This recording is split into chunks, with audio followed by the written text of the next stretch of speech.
Hello! Hi అండి. అందరూ ఎలా ఉన్నారు? Welcome to my Lakshmi life style. ఇంకా గోవా ప్రయాణం గోవాలో ఉన్నాం కదండీ! గోవాలో అయితే మూడవ రోజండి. ఇంకా గోవా బీచ్‌లు, గోవా చర్చ్‌లు అన్నీ చూసుకున్న తర్వాత ఇంకా దగ్గరలో ఉన్న గోకర్ణకి, మురుడేశ్వరం వెళ్దామని బయలుదేరాము. గోకర్ణలో అయితే వ్యూ చూడండి అసలు చాలా అద్భుతంగా ఉంది. అసలు సముద్రము పక్కన పెంకుటిల్లు కట్టడాలతో ఉన్న గుడి. అక్కడ అడవి మధ్యలోనే ఆ గుడి వెలిసిన వలన ఇంకా చుట్టూరు ఎక్కడ చూసినా ఇంకా లవంగాలు, యాలకులు, దాల్చిన చెక్కలు ఇవన్నీను మసాలాలకు సంబంధించిన షాపులే ఎక్కువ ఉన్నాయండి. ఇక్కడ అవే ప్రసిద్ధంట. ఇక్కడ వ్యూ అయితే చాలా బాగుంది. కానీ గుడి మాత్రం ఎంట్రన్స్‌లో ఫోటో తీయనివ్వలేదు. ఫోన్ అలౌ లేదు. ఇంకా శారీలు, పంచ కట్టుకుని వెళ్ళాలి.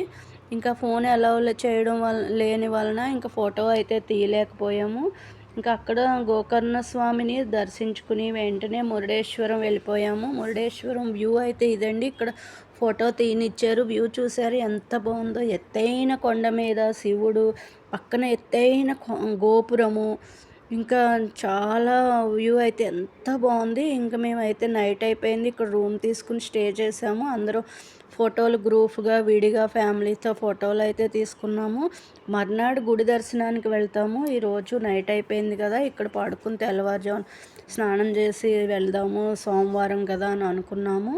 ఈ నైట్ వ్యూ అయితే ఎంజాయ్ చేయడానికైతే అక్కడే కిందకి మరొకసారి వచ్చాము. ఇంకా మార్నింగ్ అయితే కనుక గుడికి దర్శనానికి వెళ్ళాము. మార్నింగే అక్కడ టిఫిను, ఉప్మా, అటుకులు, కొంచెం పాలు ఇస్తున్నారండి. అక్కడ సాంప్రదాయం అది. ఉప్మా పెట్టి అటుకులు, పాలు ఇస్తున్నారు. గుడి గోపురం అయితే ఇదేనండి. ఎత్తైన గోపురము. నైట్ టైంలో ఇలా కలర్స్ మారుతూ ఉంటుంది. ఇంకా అక్కడ గుడిని ఎంజాయ్ చేసిన తర్వాత పిల్లలు ఏడుస్తుంటే అక్కడ ఒక ఐస్ క్రీమ్ షాప్కి వెళ్ళాము. అక్కడ కావాల్సిన వాళ్ళు ఐస్ క్రీమ్ తీసుకున్నారు. పిల్లలు పార్కులో ఆడుకోవడానికి సామాన్లు కావాలి అంటే పార్క్ కాదు, సముద్రంలో ఆడటానికి ఆ సామాన్లు కొనిచ్చాడు. ఇది మురుడేశ్వరం వ్యూ అండి. ఇక్కడ అంతే సముద్రం దగ్గర పిల్లలు కూర్చుని ఇంకా సముద్రం దగ్గర ఇసుక సామాన్లు ఉంటాయి కదా, వాటిలతో ఆడుకుంటున్నారు. కానీ భలే బాగుందండి ఎంజాయ్ చేయడానికి. చాలా బాగుంది. ఇవేనండి కొన్న సామాన్లు అయితేను. మంచి ఎండలో అయినా సరే అలానే ఆడేస్తున్నారు. ఇంకా పెద్దలు, పిల్లలు అందరూ కూడా మరి ఎండ ఎక్కువగా ఉంది, ఇందులోనే చల్లగా ఉందని అందరూ దిగారు.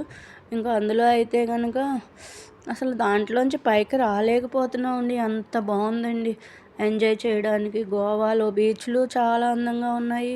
ఇక్కడ మురుడేశ్వరం, గోకర్ణ ఇవన్నీ సముద్రాలు భలే ఉన్నాయి.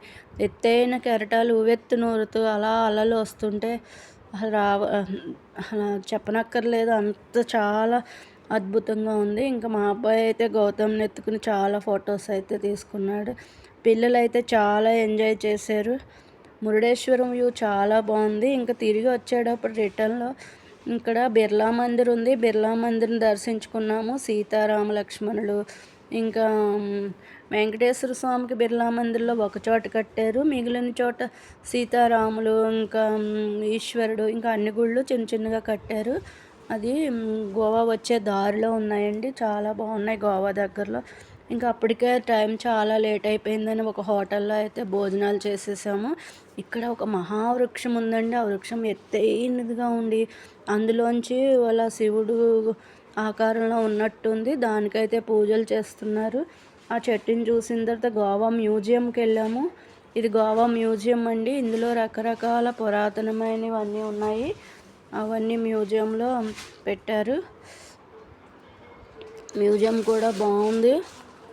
మ్యూజియం అయితే చాలా పెద్దదిగానే ఉంది. రకరకాలుగాను ఆనాటి కాలం లాంటి పెయింటింగ్స్ ఉన్నాయి. ఇదైతే గవ్వలతో చేశారండి ఈ వినాయకుడిని. ఇది మామిడికాయ సీజన్ కదా, మామిడికాయలో ఎన్ని లోపల ఉండే ఆకారాన్ని అంతా తీశారు. ఇదైతే ఊలు అల్లికలతో ఒక అమ్మాయి బొమ్మ కింద అల్లారు. ఇది మ్యాంగో మీద పెయింటింగ్ డ్రా చేశారు చూడండి. భలే బాగుంది కదా. మ్యాంగో మీద కూడా డిజైన్ చేశారు. ఒక ఏమంటారు దాన్ని, ఒక పెయింటింగ్ లాగా వేశారు. ఇదైతే బ్యాటరీ బొమ్మ అండి, చెక్కతో చేసి దానికి బ్యాటరీ పెట్టారు. ఇదేంటి కాలు కదులుతుంది అనుకుని మా మనవడైతే దాన్ని చూశాడు. సడన్గా ఈ బొమ్మ ఏంటో అనుకునే లోపల తలకాయి కాళ్ళు కలుగుతుంది. భలే నవ్వు వచ్చింది దాన్ని చూస్తుంటే. ఇక్కడైతే మా వియ్యపురాలు ఫోటో తీసుకున్నారు. ఈ అమ్మాయి చూడండి, ఇంకా ఏమంటారు దాని, కొమ్ములతో ఉన్న రాణిలాగా పెట్టారు. దాని కొమ్ములు ఉన్నాయి. కొబ్బరికాయలోంచి ఒక మొహాన్ని పెట్టారు. ఇది పువ్వులు అల్లిక లాంటిది పెట్టారు ఈయనకి. ఇది గృహ అలంకరణ, అంటే చేతితో చేసిన వస్తువులన్నీ ఇక్కడ షోగా పెట్టారు. ఇవన్నీ తయారు చేసినవి, క్రాఫ్ట్ అంటారు కదా, క్రాఫ్ట్ చేసినవి. ఇక్కడ మా మనవలు మేము అందరూ చూడడానికి వెళ్ళాము.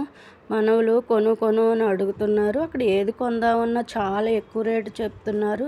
అది టూరిజం ప్లేసు ప్లస్ పైగానేమో మ్యూజియము. అందులో మరి రేటు ఎక్కువగానే ఉంటుంది కదండి. పిల్లలు కొనుక్కుంటాను అని ఏడుస్తున్నారు.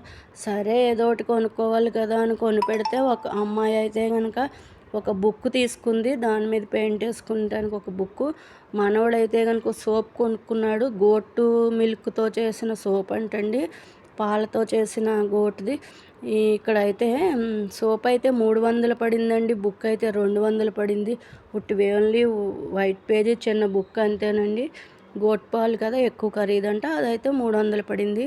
పిల్లలు కొను అంటే మరి ఇంకేం చేస్తాం, ఏదో ఒకటి చేయాలి కదా, కొన్నాము. వచ్చిందే ఎంజాయ్ చేయడానికి కదా, మరి ఇక్కడ కొట్టి తిట్టి వాళ్ళని వేడిపించడం ఎందుకు అనేసి ఏదో ఒకటి కొనిచ్చారు పిల్లలైతే కనుక. ఇంకా ఆ తర్వాత అయితే అక్కడ ఒక గుర్రం బొమ్మ ఉంది. ఆ బొమ్మ మీద ఊగుతూ ఆడుకుని ఎంజాయ్ చేశారు పిల్లలైతే. ఇంకా ఇవాళకి ఇదేనండి. లైక్ చేయండి, షేర్ చేయండి, కామెంట్ చేయండి. Thank you, bye. రేపు కలుద్దాం మళ్ళీను.